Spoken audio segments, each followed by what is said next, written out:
망상청피반과 청피반성 혈관염은 같은 질환이다. 정답은 OX 둘 다입니다. 두 가지 질환 다 용어 자체가 생소한 질환이죠. 망상청피반을 우리말로 풀어보면요. 망상, 그물 모양입니다. 그리고 청피반이란 푸르스름한 피부에 반은 무늬가 생기는 걸 의미하죠.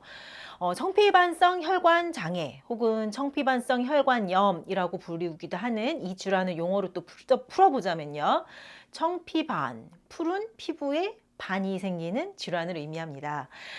즉 이제 두 가지 질환 모두 피부 주변의 혈관에 문제가 생겨서 피부의 색깔의 변화, 색의 변화를 일으키는 질환이라는 건 동일합니다.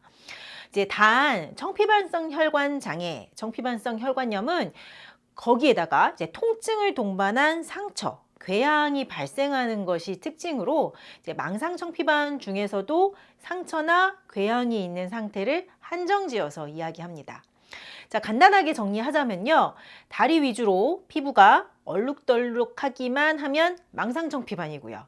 이제 거기에다가 상처가 동반되면 청피반성 혈관염 혹은 청피반성 혈관 장애다라고 정의되기 때문에 이제 망상청피반이 조금 더 범위가 큰 질환이라고 할 수 있겠죠. 그런데 이제 간혹 피부에 상처나 궤양 같은 것이 없는데 다리가 얼룩덜룩하기만 한 상태를 청피반성 혈관염이라고 명칭하기도 하는데요. 이제 그건 좀 잘못되었다라고 할 수 있습니다. 청피반성 혈관염에 생기는 피부의 상처가 발생하려면요.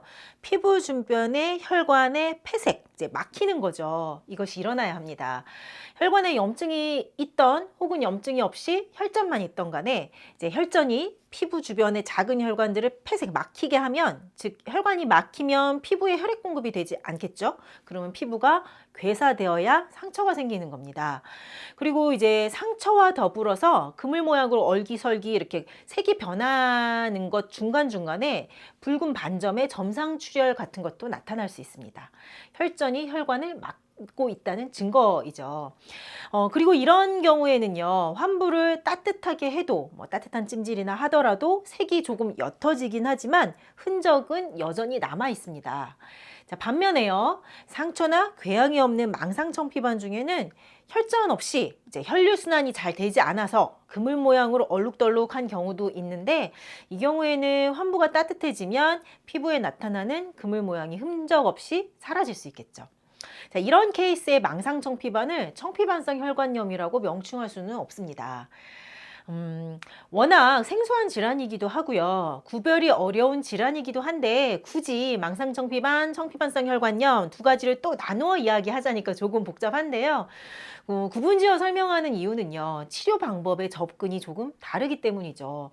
이제 혈관이 막혀서 폐색이 돼서 상처가 있는 청피반성 혈관염은 혈전 제거해주고 혈류순환을 시키는 치료 방법이 필요하지만, 이제 따뜻하면 없어지는 망상청피반은 몸을 따뜻하게 해주고 체내 혈류량을 높여주면서 혈액순환을 도와주는 치료가 필요합니다.